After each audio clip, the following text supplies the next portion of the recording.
presenting more masculine, like intentionally and like with another woman, like do you ever feel that male gaze kind of like dissipate a little bit more because you are presenting more masculine? Like I feel the opposite. You feel the opposite?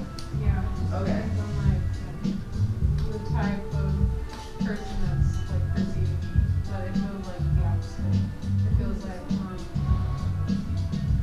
It feels like they're looking at me from this costume type of thing. Like they're observing you even more because of the fact that you're not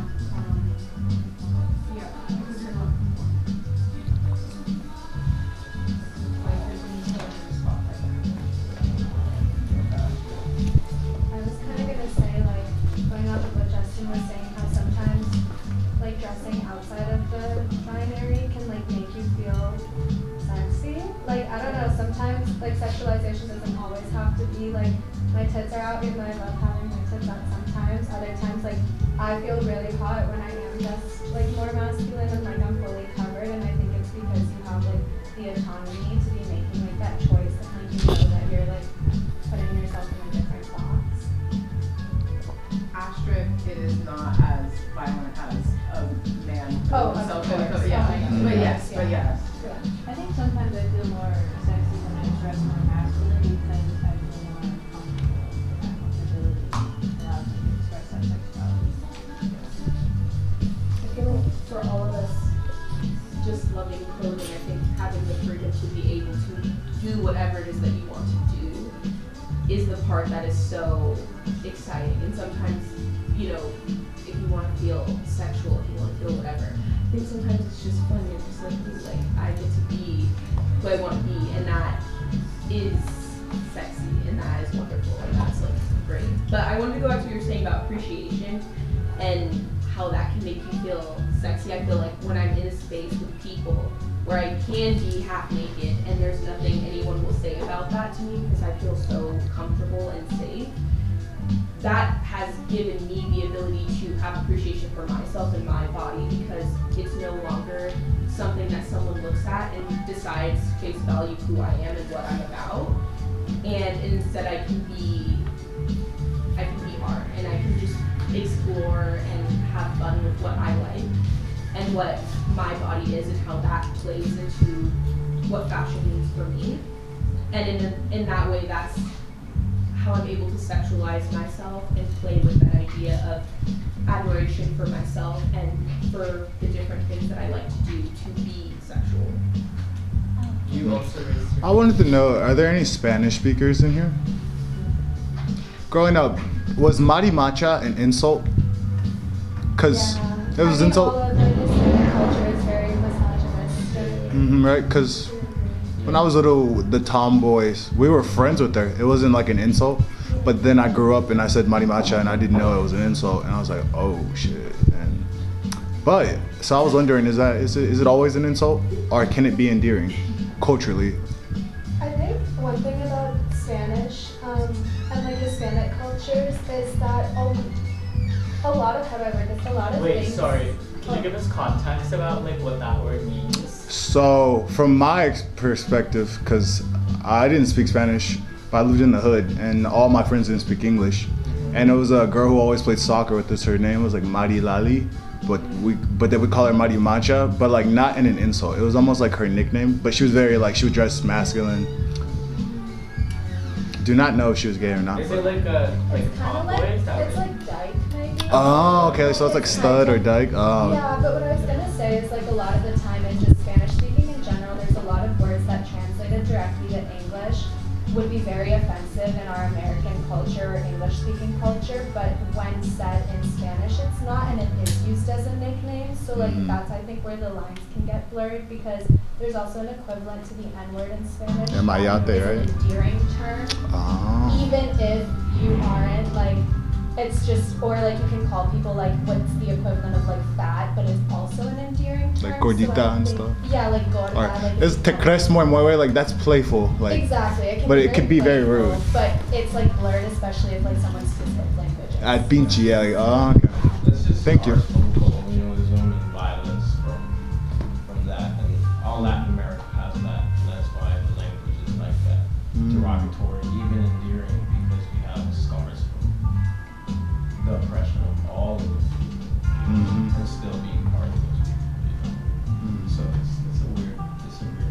weird, right? Yeah. Yeah.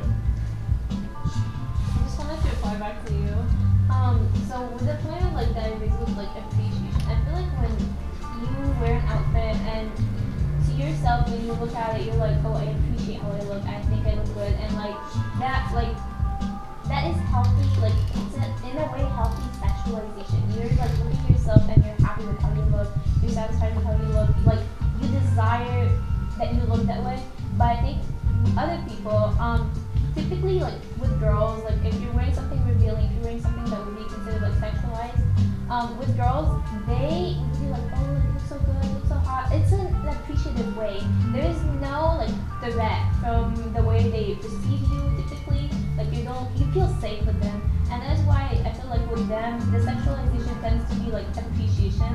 But if you like wearing something sexualized and like when you're around like men, there's always that aspect of like, oh, like I'm kind of like scared, like I don't know how to perceive it. Like I know they can be like, oh, like it's good, blah blah blah. But there's always that aspect of like, oh, like sometimes like when I'm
Practice myself.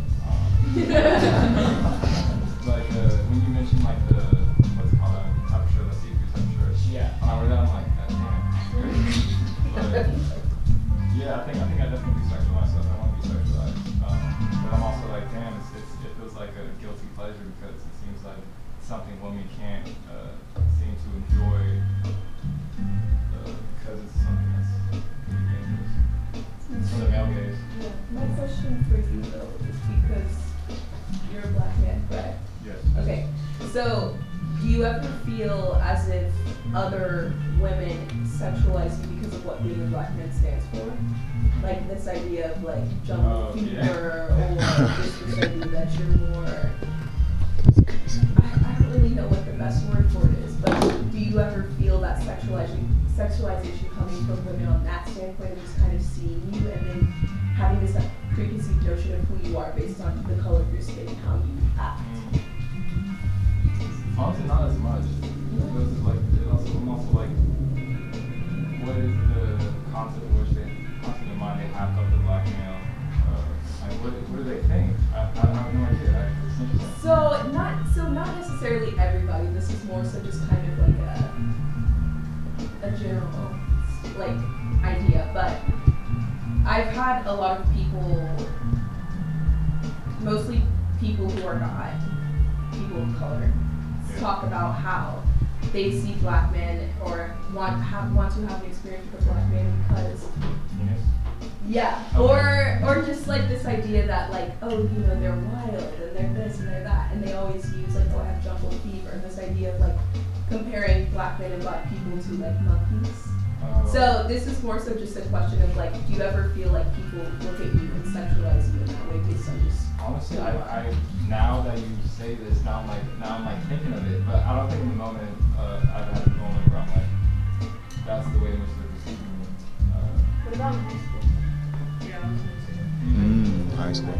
Yes, I'm so with white school student. It's like any black man not to this. Like throw everything on you.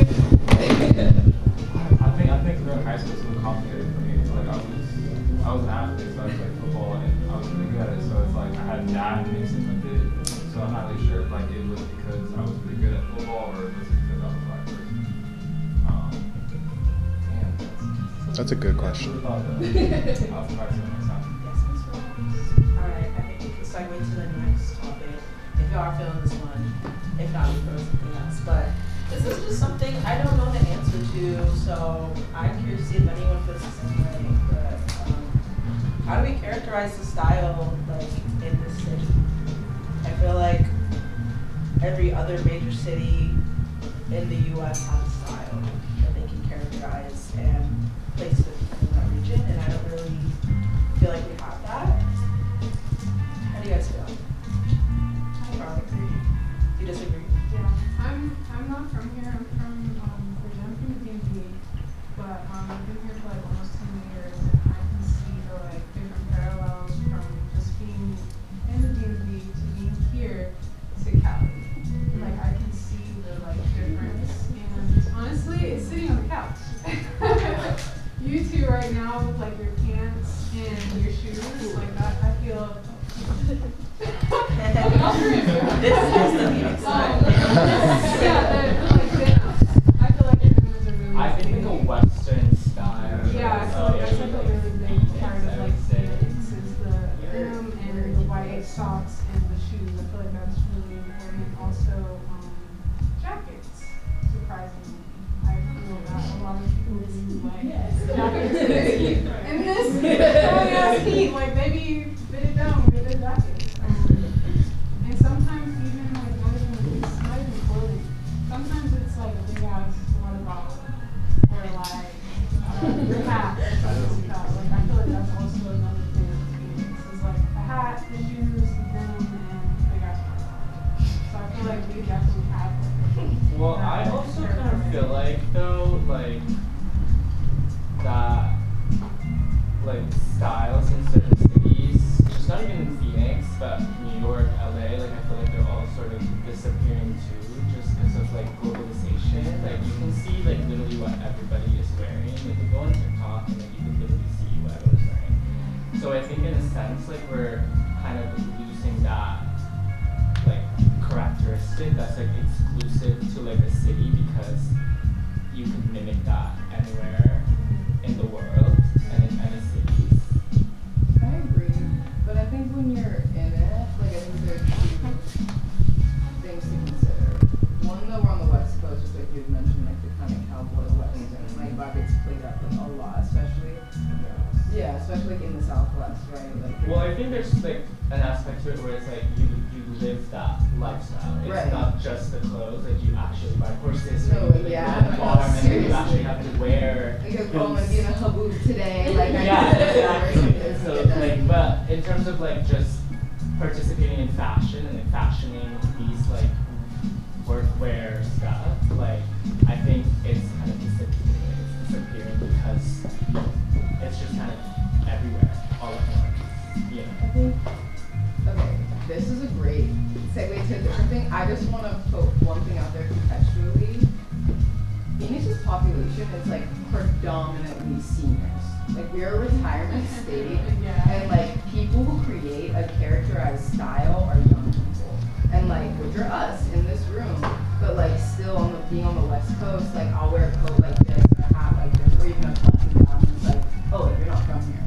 Or like I'll blend into the when I go to the East Coast, because it's like, oh, like you get the like business casual form, lapel, loafer, the whole thing. Like you see loafers here, and it's like, oh, like they're a young, hip person, like doing something else. Whereas like we're so used to the like athleisure of like 40, 50, 60-year-olds that are like trying to kind of adapt and like have their own insecurities about body and presentation, where they are more glued to like, oh, wear means you're working class, or like, oh, like collar, like white collars mean that like you are like collar, like type of thing. But I do agree with you that it is starting to dissipate. But like, I think a more interesting question would be like, why do we all of a sudden like fashion and the high fashion like bring that workwear into that space?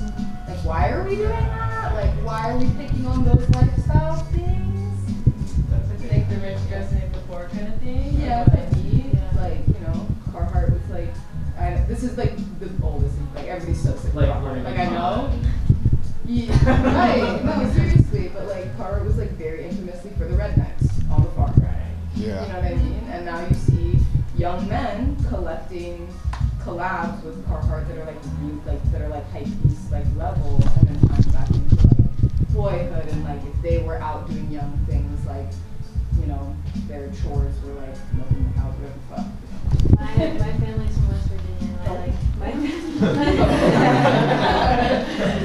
my family has like Carhartt, like unironically, like that's what you got at Tractor Supply to do your work, and they get like pissed when they see like younger generation with boys with their painted nails wearing Carhartt. They're like, that's for work, that's not fashion. That's for work. But I think something that's a little more, because I'm from there, we had like 4 seasons. I think something that I see specific to Phoenix more is like jackets, because in West Virginia you have about 1 month where the weather is in between summer and winter that you can wear a jacket, and then it's coat weather. And coat you don't have many options with. But here it's like 5 months of jacket weather, so people have like really cool jackets, and I think that's something I noticed that's unique this year. I honestly hate it because it has made the price go. I'm from Missouri, so like you need a Carhartt, like Tractor Tuesday, all that redneck shit. But now it's like $200. But when I was little, it'd be like $40. You can get Carhartt at Walmart in Missouri, but now it's like high end, and I'm broke, so I kind of get something. I wanted to know how many people in this room are like born and raised in Arizona, or if you transplanted here from a different state or a different country or wherever. So like, if you guys don't mind raising your hands, if you're actually from Arizona, like born and raised. Okay, so we actually have a good amount of people in this room. But I think a lot of, I'm from kind of all over, but I'm mainly from the West Coast and from California. And I think coming here, not only did I see there's being such a mix of just the cuisine that's here, like there were specific things like In-N-Out that were just, that was like a California thing. Now that's here. I think of kind of like Cane's came, that was something that I remember just like solely being in San Antonio when I lived in Texas and just being like, ooh, this is like the Texas thing. And now that's no longer a thing, and you can even think of like how Dutch Bros is kind of doing its own thing. Like now there's one in Texas, I didn't know that was a thing, but they have it now. And I think going back to this idea of globalization, maybe just so how everything just keeps moving and changing, and also how a lot of people from, you know, the coast are moving inward and moving to Arizona. That has really transitioned what our style is and how it looks, and because there's so many people from different places, the style here is hard to tie down, and I think there are pieces that we're starting to create, but the city in itself, this like metropolitan area, is very new compared to the cities that we're looking to as like fashion meccas or that have very specific styles that you can pinpoint. And with that being said, I feel like Arizona is still trying to get its footing, not only as a place where fashion exists and where these brands are trying to create themselves and people have an interest in fashion, but also in terms of art and culture. It's trying to decide how can we create a culture that's unique to Arizona when there's so many people who are from different parts of the country that have very different culture and very different ideas. And a lot of people hold on to that identity. I feel like a lot of people say, when you ask, oh, are you from here? Even if they've been here for 6 or 7 years, they still feel the need to mention where they come from, instead of being like, I'm from Arizona, I've been here for however many years.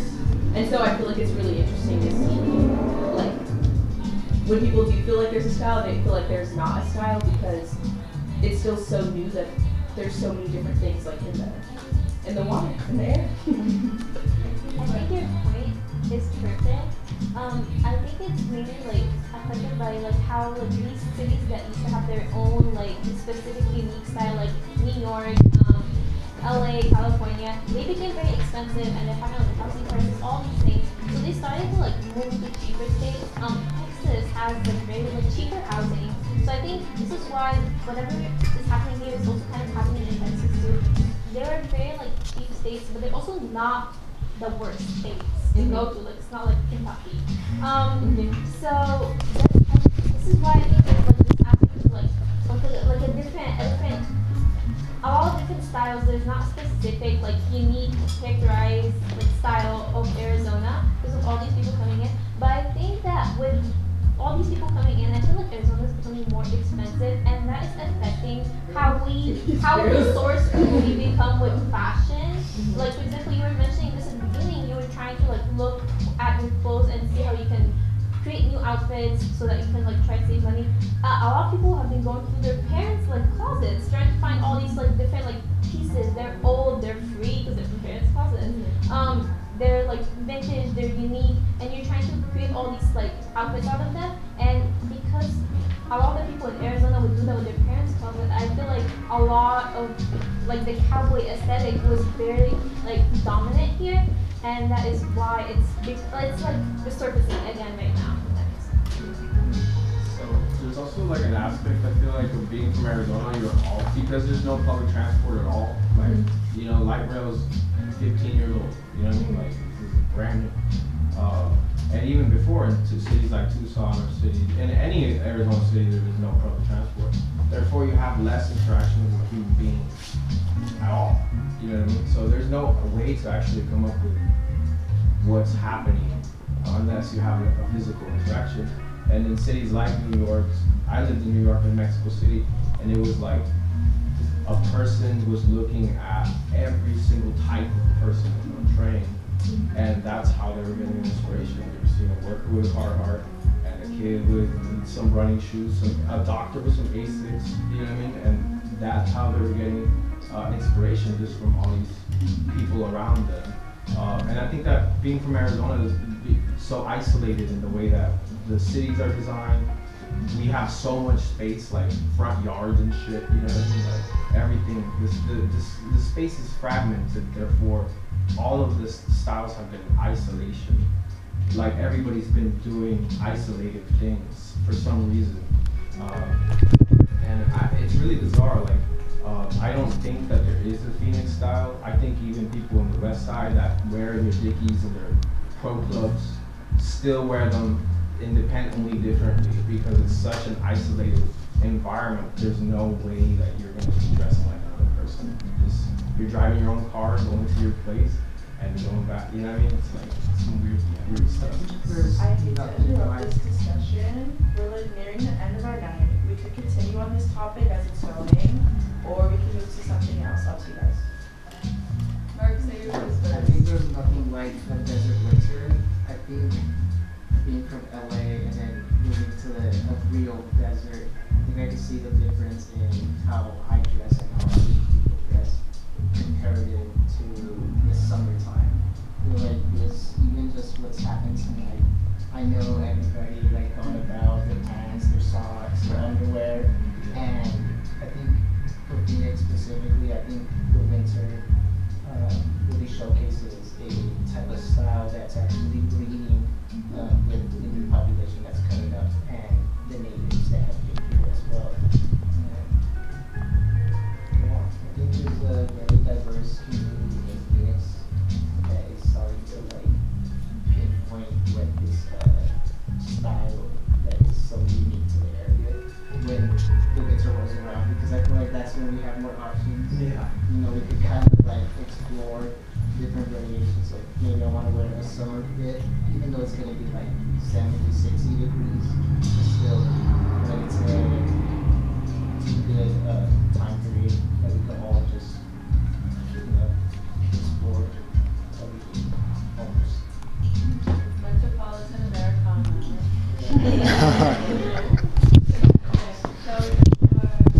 So we our last question. We'll probably try to keep this one under like a cute like 10 minutes. This one can be a fun one because we all engage in something, and we've seen its effects over the past, even just 5 years. You know, is it ethical, and why do you participate? This is also Maya's hot take, so I'd be interested. Sorry to put you in the spot. I have a lot of different perspectives because first off, my mom used to be a top teacup seller, so she was one of girlies who was selling stuff on there, like back in 2016. So that was kind of crazy to see, but she was also like a recent divorcee, so I like can't hate her for doing that. Right. You know, like you're gonna look this woman in the eyes and be like, don't sell Levi's online. I definitely do think it's been gentrified recently, but at the same time, I do think thrifting is more ethical than other forms of consumption. So because we all know how much goes through like Goodwills and thrift stores and how much gets thrown out. So if we are saving some of that from being thrown out, that's better than going to like Zara and purchasing something from a fast fashion shop. That's my take. Do we know like where stuff goes if it doesn't sell at Goodwill? Yeah, a Third landfill. world countries. We offload like tons and tons every single year of like not only stuff that doesn't sell at Goodwill, but like if Zara has things that don't sell in their clearance sale, we just ship all that to like third world countries that do not have the.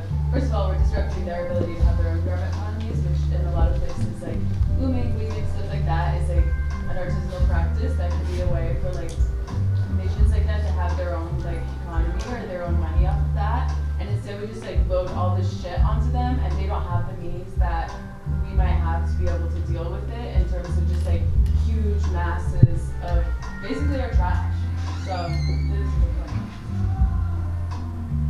I don't think thrifting is a part of it. I think it's the reselling that is the because the whole point of thrifting is to give the lower class a chance to actually like have things that are in the community be recycled. So when you step your foot into that community and you take out and you up the price like 3 times from what the original tag was, then I think that becomes the unethical. So I have strife with resellers. That like part of that. She stopped actually, but just to let you guys know, she's not yell anymore. She doesn't resell. But I do think reselling is like a different sort of beast. Like I don't think it's the greatest thing in the world, but I also don't think it's the worst thing in the world. They're still saving clothing from going to landfills. They're still saving clothing from going to somewhere else. And usually people who resell, I feel like are people of like lower income. They feel more of a side hustle. Like I don't know. I have problems with it, but at the same time, I understand, and I feel like it's not the worst thing in the world. My only thing is that what I've noticed, and this is the thing, I don't like Goodwill. I don't think that's a hot take. But I just like, I'm like, show me where, I know it's a nonprofit, but like, show me actually where that profit is going. I need to know, like, because why are you charging? You bring a tote bag and you steal it. You put a couple of things in a bag and you walk out. There's brands that they price higher price point. Yeah. It's a little bit outdated, but I know that they've been watching what people choose to buy and why. Because when I went in there, like, there was like a pair of like Gap jeans. They were not good. They were not a good pair of jeans, but they were priced at $20. And I was like, okay, so certain aesthetics and certain ideas, like these Y2K trends of like maybe wanting these like pedal pushers. It was like this ugly color, whatever, but it was Gap. And so because it was Gap and there's this idea of like returning to workwear and wanting certain things like that, Gap used to like really have that down pat in the early 2000s. Like my mom was in there shopping for her job. And when I see stuff like that, I'm just like, this isn't good. You know, like this is not doing what it needs to do. And I go back to your point where you're talking about how when you're someone who is constantly going to the thrift store and taking those things, I don't necessarily think it's the idea of like, thrifting is kind of just like, it's a treasure trove. Like if you find it, you find it. But the idea of people kind of just, I remember I like to shop for books. And there's people who go in there specifically and scan every single book to see if that book, if they resell it, it can give them some sort of like money based off that book.